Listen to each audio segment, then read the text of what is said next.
happy Women's Day. I just want to wish you all a happy Friday as well. And today I want to talk about some perimenopause questions, frequently asked questions.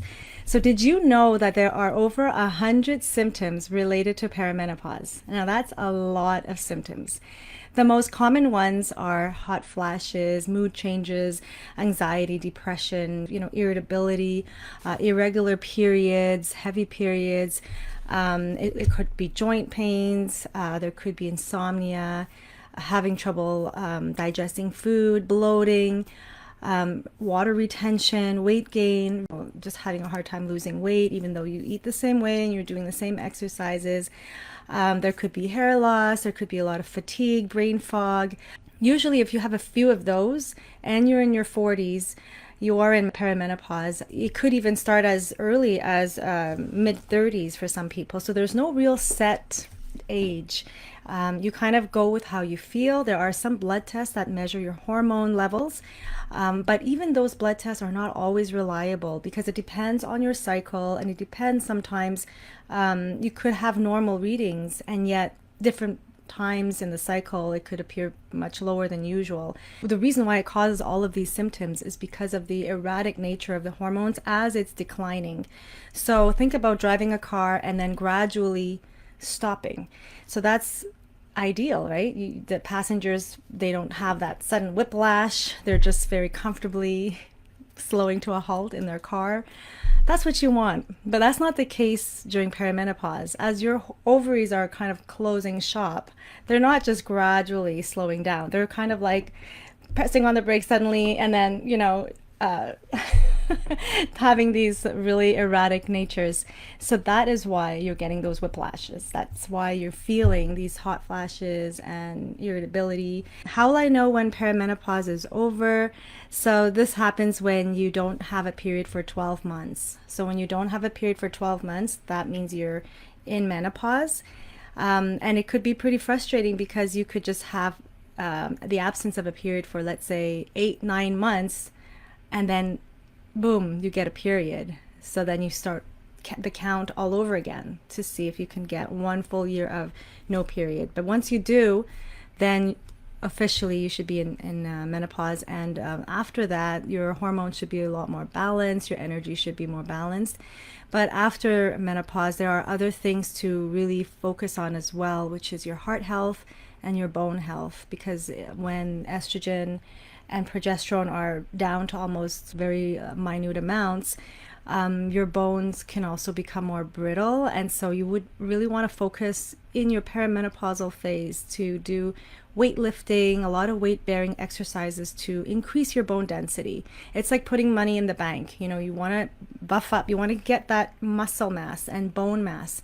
It's really like an investment that will help you ride through your years after menopause. So really focus on those types of activities. And the other thing is heart health. Make sure you have more variety of plant-based foods.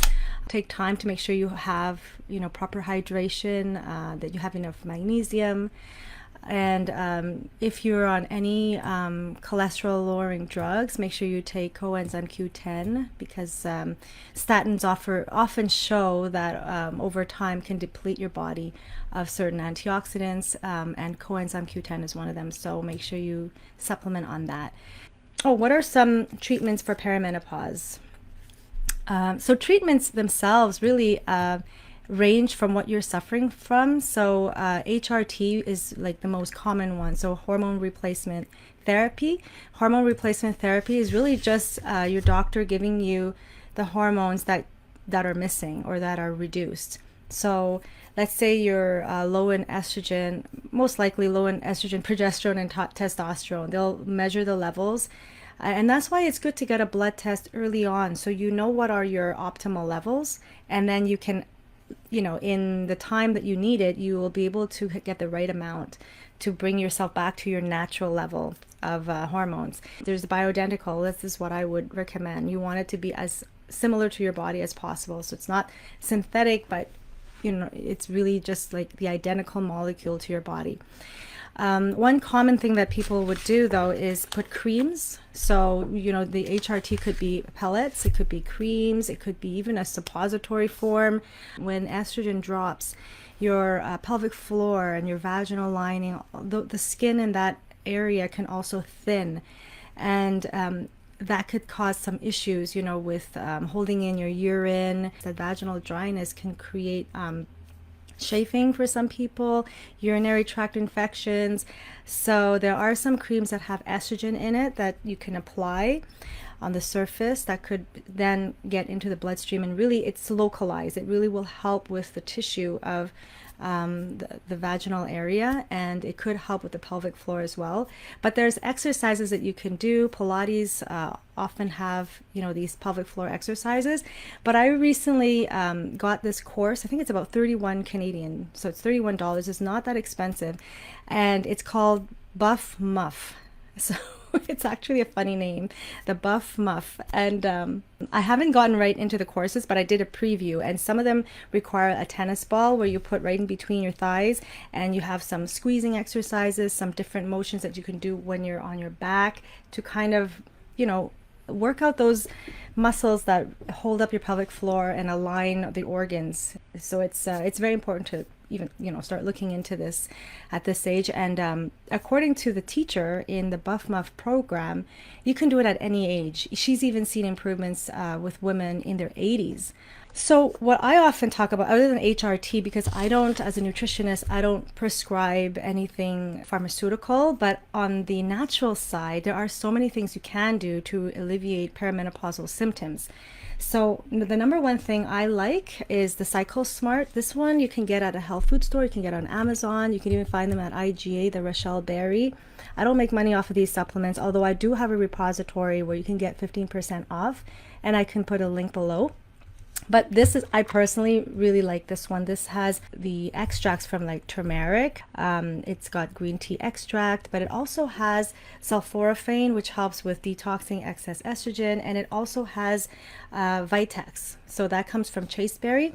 If ever you have trouble sleeping when you're in perimenopause, if ever you have heavier periods, for example, you can try this. And if you have irregular periods, you can try the Cycle Smart. It has Vitex in it. And Vitex is something that I often take even on its own, like this, in the liquid form. So for women who, let's say they feel more anxious, they can't sleep well, you can try taking Vitex on its own. This here is a liquid form. It says to put 20 drops 2 times daily with water. So it's really like a tea. You can put it in warm water and sip on it. But this takes time. All these supplements take about 2 to 3 months for you to really notice the difference. So if you have things like hot flashes, irregular periods, PMS symptoms, you can try taking Cycle Smart. Again, it already has Vitex. But if you feel like you need a little bit more help with sleep and calming down, you know, dealing with stress, then Vitex, adding it on top of this together could really help. You can just start off with Vitex, for example, if you're feeling like you have heavy periods or even short periods that are close together. So let's say it's normally a 28-day cycle. Now you're starting to see that it's a 22-day cycle. You could start taking Vitex, and that could help with progesterone, which helps to lengthen the cycle in the luteal phase. So the other thing also, what I like to do after a heavier period, for sure, I normally take B complex, but after a heavier period, I recommend that you take B complex and you also take iron. I love this form of iron. This is a liposomal iron, which means that the iron is wrapped up in a layer of fat, and it goes right into your gut lining, into your liver. So it's very quick. It doesn't even cause any stomach upset at all, because it really is not digested the same way as regular iron. It's wrapped up in a layer of fat, so it's preserved that way, and it actually goes into your gut lining. So it's very efficient. So this one, B complex, and if you don't want to invest, because this is a little bit pricier, you could take just the regular from Flora. This one you probably have seen if you're ever anemic. This is sold in health food stores as well. This has a B complex built into it, but I would say it's very low dose. So you would have to take at least 3 capsules a day. and I find it's not as effective. But if you are someone who can take this before your period, during your period, and then the week after, just to replenish your iron levels, this can be a very good alternative. And I would have to also say that liver and red meat is the best way to get the iron quickly if you're feeling really depleted from your period. I often have liver at least once a month, around the time of my period. And my daughter also has it. Sometimes I'll have extra to share with my sister. And I usually get the organic chicken liver from the health food store. You can also order it from a farm. But when it comes to organ meats and bones especially, make sure that they're from healthy sources because they do hold on to toxicity. So if you don't want to have these toxins in your body, so you want to go for organic. And I like chicken liver. You can do a curry with it. You can put it in stew. You can stir fry it.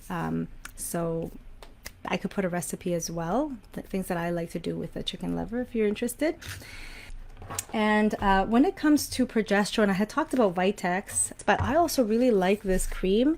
This is called Feminine Balance Therapy, and it's a bioidentical progesterone cream. And what I do is I just pump it onto my forearms like this. So you just, pump a little bit like that. And you can, without touching it with your hands, because well, first of all, I don't want hormonal substances on my hands. But yeah, you could just do this, and you can go to bed, and then in the morning you can do the same thing, and roll down your sleeves and carry on with your day. So that little pump has the ability to give you back a little bit more progesterone, and it comes from plants. There's aloe vera in there. There's chamomile extract, there's milk thistle, but the more active ingredient would be the wild yam. So that progesterone is coming from the wild yam, and it's really very, very gentle. So this could help you with more regular periods, with lowering the heaviness of your period just by adding in a little bit more progesterone, and it could help you with your sleep as well. So did I go through all my questions? Can you go through perimenopause with no symptoms? So the answer is yes. There are some people, although very rare, that suddenly stop having periods or slowly, gradually get no periods. I've heard of cases where they actually suddenly stop and they're done. That has happened. And if that's the case, well, then that person is very lucky, fortunate, blessed. But the majority of people will not go through that. But I would have to say that if your baseline health is good, if you've always been really healthy, then your perimenopause will also be very low in symptoms. It should be very smooth. If you're someone who has been drinking alcohol and smoking, someone who's been very stressed, someone who maybe have chronic illnesses and on different types of medication, then perimenopause will hit you a little bit harder. And depending on your symptoms, there are tools for you to kind of get relief, whether it's hormone therapy, whether it's herbs, teas, supplements. There's so many things that can help. So do not be discouraged. Reach out if you need any kind of consultation. I've only addressed the hormone part, but when it comes to cognitive health, if you're feeling like you have a lot of brain fog, again, there's so many things that can help you, like omega-3s and lion's mane, for example, and B vitamins. So there's always something that you can do. If you exercise and you sleep well and you get hydrated, you're already doing a lot right there, covering, a good foundation. So have a wonderful day, everybody. Have a lovely weekend.